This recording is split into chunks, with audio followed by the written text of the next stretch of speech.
Why is it so difficult to deliver projects on time? In this presentation, I'm going to explore the main causes, what I consider to be the core problem on late project delivery. First, let's start with what is the purpose of a project? What are we trying to do with a project? The purpose of a project is to create some kind of an outcome, some kind of physical thing, whether it's a ship, an airplane, a building, a piece of software, or an auto, and almost always that project has some economic value, whether the building is ready for lease or the plane is ready to ship and you get billings, et cetera, et cetera. So we're going to start there and talk about the undesirable effects, or abbreviated as UDIs. Now, we typically think of these UDIs as they appear. They're commonly called problems.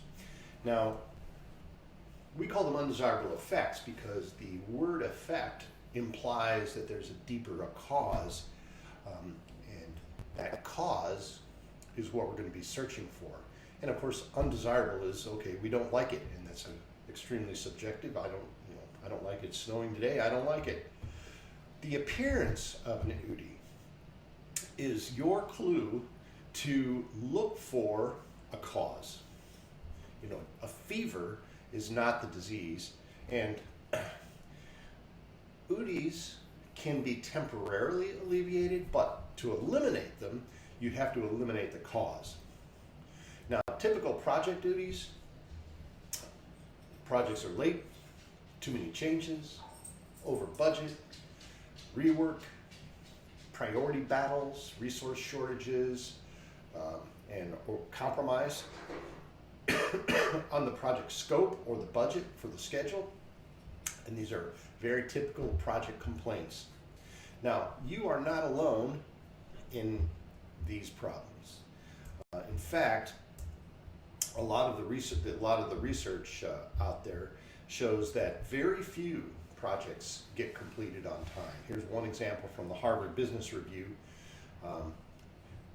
1 in 6, at the average cost overrun is 27%, but 1 in 6 had a 200%. So we have a very heavily skewed distribution. So the average is pretty good, but when they're bad, they are really, really bad. And it's the same with the Price Waterhouse. When they did a survey, only 2.5% of the companies successfully completed 100% of their projects. And I think that 2.5% are lying. Now, typically what we do what is done to address these problems, we try to find better project managers, we send them to training, we do more detailed plannings, more planning iterations, we have more project managers, we split the projects up and we divide them up into smaller pieces. We try and move accountability down into the organization, or on the opposite, we've got too much authority, we need to reclaim that authority. We'll do shorter planning cycles, so every 30 days or 45 days we'll update the plan. We use more sophisticated tools like Monte Carlo or any kind of probabilistic planning solution. And of course, we pray a lot, longer and more intense prayers. Now, let me ask you, have you tried any of these? Of course, you've tried some of them. Of course you have, at least one. And what were the results? Well, that's why you're watching this presentation, because you're addressing the UDI and not the core. So what's wrong with the conventional approach? Well, first of all, they don't improve project performance, right? What we see is that project management knowledge is not a predictor of good project performance. In fact, there's an inverse relationship to PMI certification and schedule and budget performance. The conventional approaches to projects really focus on doing things correctly rather than doing the correct things, right? So improving the process activities doesn't change the process itself. And it really doesn't address the core problem of poor project performance, and that's mismanagement of the variation. And I'll get into more detail in this in a minute. So even though There are many types of projects, software projects, construction projects, etc. The complaints are essentially the same. Everywhere I go, the deliveries are late, there are too many changes, we're losing budget, we're reworking, we're battling over what's the right thing to do now, a lot of internal finger pointing, resources, shortages, surprises, etc. All these projects that I've talked about. Now, when we have these UDIs that are persistent, right, and that's what these are. These are persistent. They're over and over across all projects, all right. When there are ongoing complaints, it's clear that we are not fixing the core problem. And sometimes solving one undesirable effect leads to creating another undesirable effects. And so when there's an unresolved or undesirable effect that persists over time, it means that there's a conflict in the organization that is creating those duties and is unresolved. So to find the core problem, what we want to do is identify what is that conflict. Now let's talk about the problem, right? So a conflict is really between two conditions or two observations or two actions, right? So do this or do that. And the undesirable effects are the negative consequence of not fixing that conflict. And there are no conflicts in reality. In other words, Einstein said famously, God does not play dice. There are no conflicts in reality, and if we have a conflict, it means that something's wrong with our understanding. Now, so what we don't define the problem as the existence of the undesirable effects. We define the conflict creating those undesirable effects. Now, the word I'm going to introduce you to another tool here called the evaporating cloud, and the evaporating cloud was named after a book, or after a quote from Richard Bach, The Adventures of the Reluctant Messiah, Illusions. And the idea is that clouds are bad. We want to get rid of them. We don't want to make them smaller. We want them to go away. We want to eliminate them. And we should be solving the problem in a no compromise way. Meaning, I shouldn't have to be compromising anything to solve a problem. All solutions should be a win-win. And the idea behind the evaporating cloud is to identify the hidden assumptions that are blocking us and then generate ideas to eliminate the conflict. And thus, eliminating the conflict, evaporating the cloud, we break the conflict, and then the undesirable effects will go away. Now, and of course, the conflict is a source of multiple undesirable effects. So look, this is a diagram, all right, on the left. This is our objective, and that objective is supported by a necessary condition, something I need, and a necessary condition there in block C, something I need. And in order to achieve this necessary condition, I want to do this. In order to achieve this necessary condition, I want to do that. We call these blocks entities. And underneath the arrows, all right, well, we just call them arrows, and then the conflict. So we define the problem. So the beginning of solution is really clearly defining what is the problem, what is the conflict. So we have the objective, right? What are we trying to achieve, all right? The necessary conditions, all right? What are the non-negotiable ideas or components of that? Now I'm going to do some, I'll give you an example here in a minute. And then the prerequisites, what are the requirements for those necessary conditions? And then the conflict, and then what are we struggling with? And then finally, what are the assumptions, right? The assumptions are, why do we believe that these elements are true? All right, so I'm going to get a little bit more in detail here so you can understand what I mean by a conflict stated in an evaporating cloud. So let's talk about necessary conditions, right? Necessary conditions are things that we achieve these conditions. They don't guarantee achievement of those conditions, but you can't, unless you satisfy that condition, you can't achieve the objective. So for example, I want to drive from New York to Cincinnati, all right, one of the necessary conditions is that I keep my car on the road. Now, keeping my car on the road doesn't guarantee that I'm going to get to Cincinnati, but unless I do keep my car on the road, I won't get to Cincinnati. So identifying those necessary conditions for your objective, all right, you want to think in terms of must, need, must not, cannot, and these things are pretty well known, pretty well stated in your environment. And sometimes there are rules or policies or laws that establish boundary conditions, sort of like, we have to follow the anti-pollution regulations, all right? Following the anti-pollution regulations doesn't mean that I'm going to achieve my objective, but if I don't, then of course my company is crashed and my project is crashed. Now, the cloud uses a thing called necessity logic, right? And in order to have a necessary condition at the tip of the arrow or the pointy end, I must have the prerequisite at the tail of the arrow because a necessary condition exists, right? So in order to have necessary condition A, all right, I must have the prerequisite B.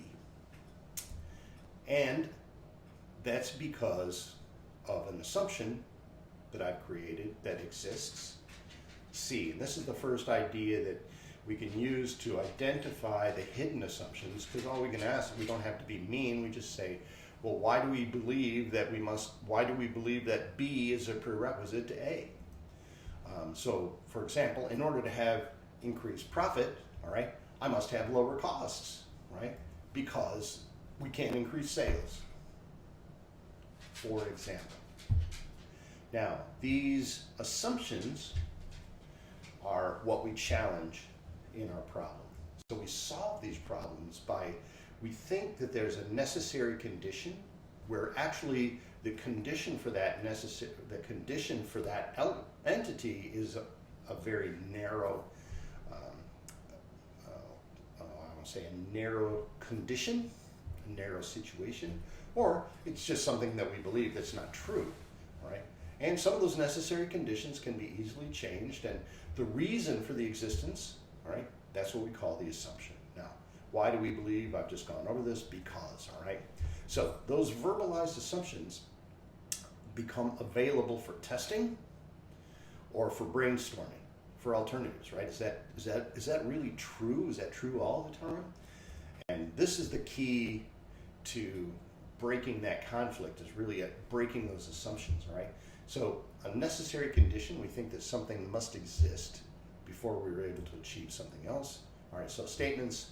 So typically you will identify those necessary conditions with absolute terms like must, must not, can, cannot, need.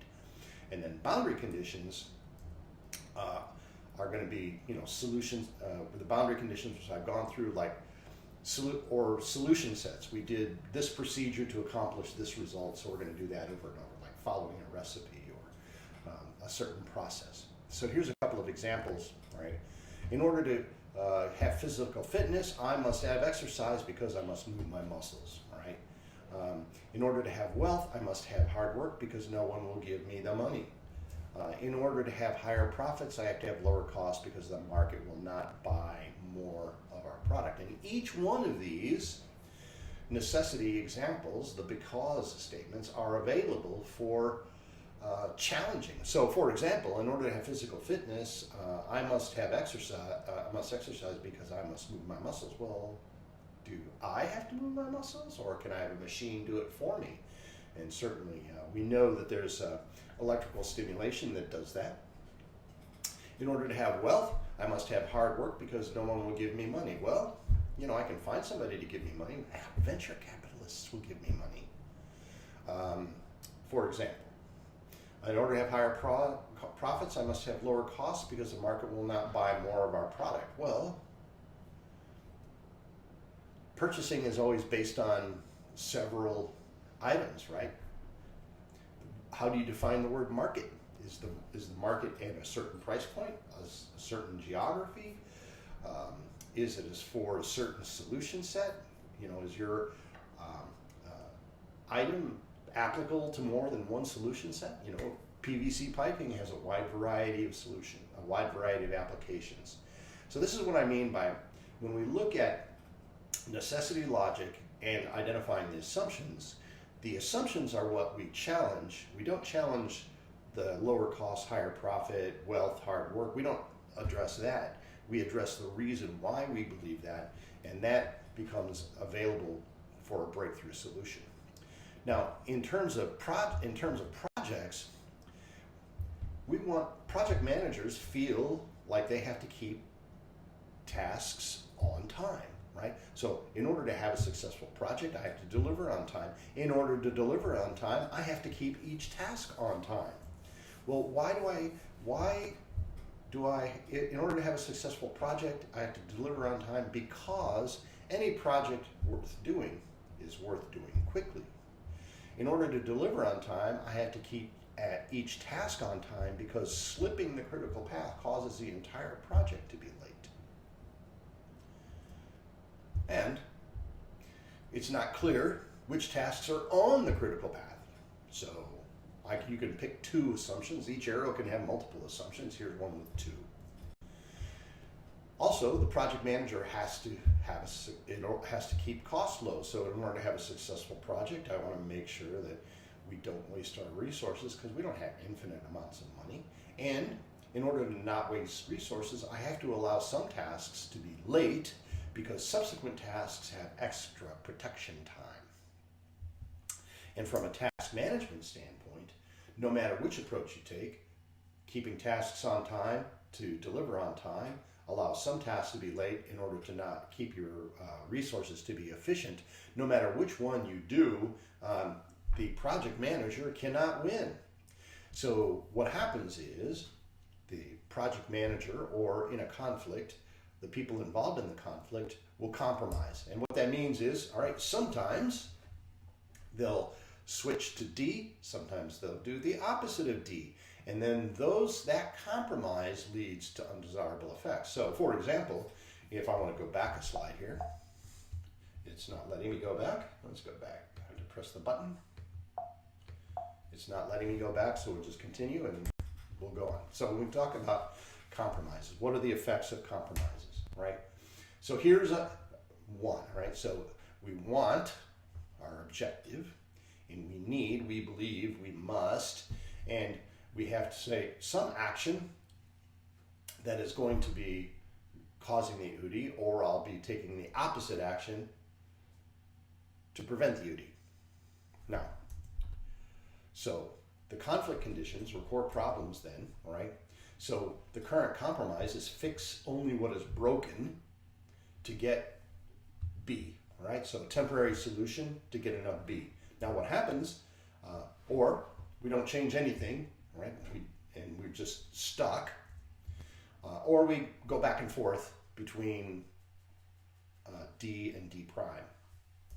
Oh, wait a minute. Or we do the opposite, right? We do fix only what is broken to get enough of C. So we have four different effects that create different kinds of approaches, right? So the effect of fixing C, all right, we fix only what was burdened. So what happens is that jeopardizes B because we're over here on this side of the conflict. If we're oscillating back and forth, what we get is the undesirable effect that stem from switching back and forth. If we don't do anything, then we also generate a set of undesirable effects. And if we focus on doing enough to get enough B, then what happens is we get the UDIs for not enough C. Now, in the context of what I've seen in projects, what most project managers do is they allow tasks to be late until the very end of the project, and then they expedite the project. They expedite everything. So we get the classic hockey stick effect. All right, everything is going great until it's not, and then everybody's like, their hair is on fire, and we have to hurry up and do everything. And of course, all of the UDIs that come from expediting. Now, there is an economic conflict, right, associated with this. What most PMs do is spend as little as possible until the project is in jeopardy, and then all expense controls are eliminated. So basically, we're going to really hold tight to the budget. We're not going to spend any money, and then we realize that, holy cow, the project is going to be late, or we're not going to deliver, and then whatever spending controls we had at the beginning of the project are forgotten. And the reason is, one of the reasons that they do this, of course, is they're stuck in this conflict, but they don't really have a tool, right? Project managers don't really have an economic model for making good decisions, all right? So what they do is they focus on cost, right? The one element, right? There's no cost benefit analysis, right? And cost could also be expressed as time. So any decision is not quantified based on the amount of revenue per day lost or revenue per day gained. So remember at the beginning, we said we do a project because we do project. There's some economic value associated with that. And that economic value has a time value, right? So if I deliver here on such and such a date, I'm going to generate X amount of economic value. If I deliver my project late, part of that duration is going to be lost value. And project managers are not capturing what we would call the value of a day. Conversely, if I have the opportunity to accelerate my project, I can spend a small amount of money to get to deliver my project early, which means I can increase my value during the duration, right? So I can deliver a week early, that's a week of additional revenue or a week sooner revenue that I can generate. And project managers don't really have that that I've seen. Now, when we're talking about bidding, all right, we have a similar kind of a conflict, right? So in order to have a profitable project, well, first of all, we have to get the award, and so we should bid low so we can get the order. In order to have a profitable project, we have to deliver the project on time at a profit, which also means, well, we got to bid high because we've got to cover the uncertainty of a project. Now, most organizations, what they'll do is they'll take the bid low and then deal with it in execution and then beat the guys up in engineering or construction or whatever, right? So they'll trim the task estimates or resource requirements or play with the accounting numbers to get the price to where the customer will buy. So when we think about the conflict, right, the main conflict, right, we want to meet those original commitments, and in order to meet those original commitments, we've got to do whatever it takes to make those endangered commitments, all right? So it assumes that the original commitment is realistic. Now, in order to do whatever it takes to meet the endangered commitments, we have to compensate for early misestimations and new information that arrives. So we should be reacting. All right, and that's because the safety we allowed in the project was not enough to absorb all the variation. In order to meet the original commitments, we also shouldn't jeopardize anything else that's in the system, any other orders, all right?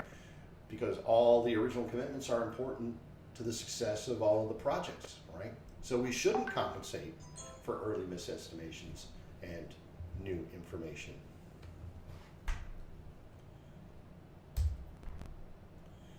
Now, compensating early for one variance will delay other commitments. So we can't just focus on one. We don't really have a mechanism for integrating everything into our projects. So most project managers wait until they're certain that the project is in danger before they act. So that's the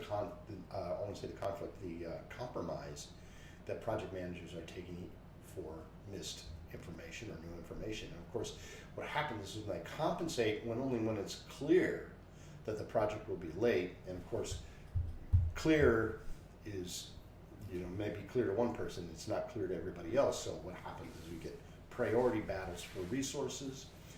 We don't have the people we need. We don't have the right people. We get other projects are starved for resources.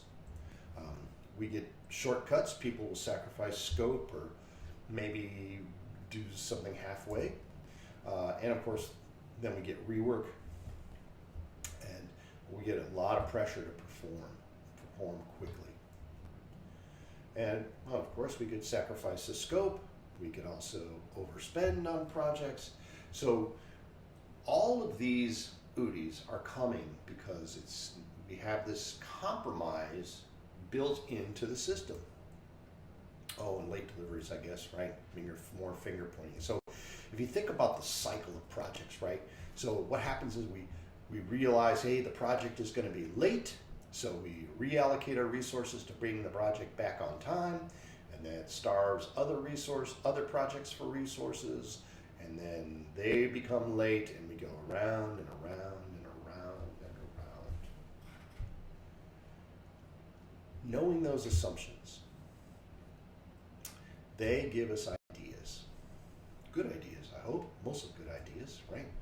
And I've talked about this already. The assumptions, right? The because statements, all right, can trigger ideas. Well, that is only valid. I can do. The machines can do this for me, or I could win at the casino, right? That's one way to get wealth. Admittedly, maybe not the best solution, but the idea here is not to create the best solutions is to trigger ideas to find a solution, right?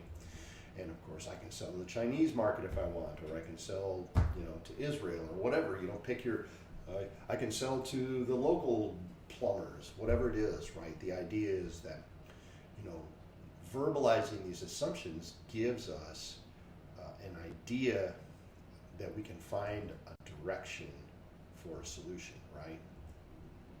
So, I could think of the assumption. The idea is a situation where the assumption does not matter, right? I can win at the casino or poker, right? I'm a good blackjack player, right? There are people that actually do that, right? Or and then I can restate that situation as an injection or a statement of future reality. So in this case, my income is primarily from winning at blackjack. So I want to get wealth, all right?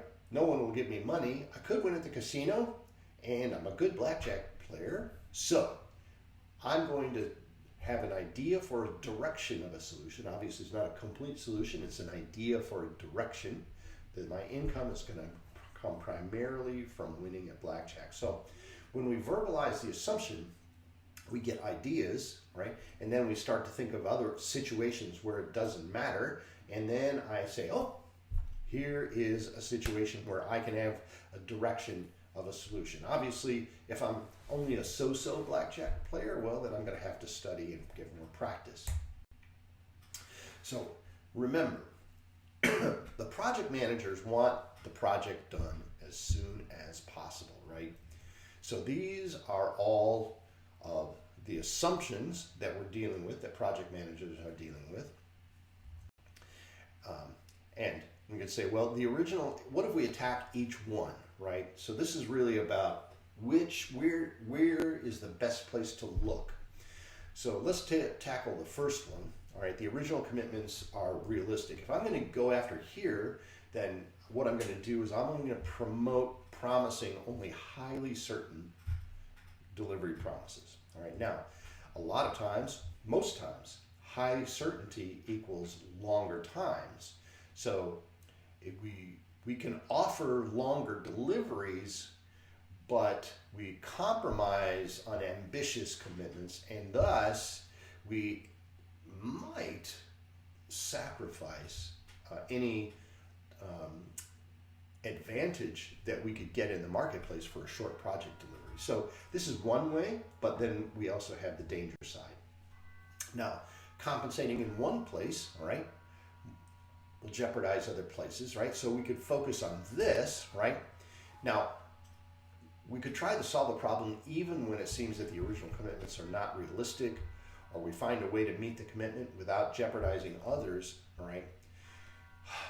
Means we've got to find a breakthrough solution. We've got to use better technology, software, something, somewhere. A lot of people will jump towards Monte Carlo or critical chain to do this. So but it relies on a specific solution to resolve a global project management problem. And I'm not saying that it's impossible, but it's difficult. We don't have enough safety. Now, if we solve the problem of safety, even when the original commitments are not are unrealistic, or know that there's a lot of safety embedded in the task estimates, the way that we manage wastes that safety time that's embedded in our task estimates, right? So we could change the way that we manage safety. And this is really at the core. So let's take a quick summary, all right? We don't allow enough safety, all right? So there's enough safety, but the way that we manage wastes it, all right? So what we do is we move all the safety to buffer the project delivery date. So the project owns the safety, the tasks do not. And then we manage the amount of safety that we have in the project during execution. We eliminate multitasking, all right? Eliminate is, all right, we try to eliminate multitasking. We eliminate multitasking as much as we can. We make it a policy. We will not multitask. But of course, multitasking is inherent in humans. But what we can do is we can eliminate, not eliminate, but we can establish processes that encourage start to finish, right? Start on a task to finish and don't stop. And one of those is clean start, or some people call it full kit policies. We establish stage gates, our clear decision points in our project where the project has to meet these 6 criteria before any work can go on beyond that.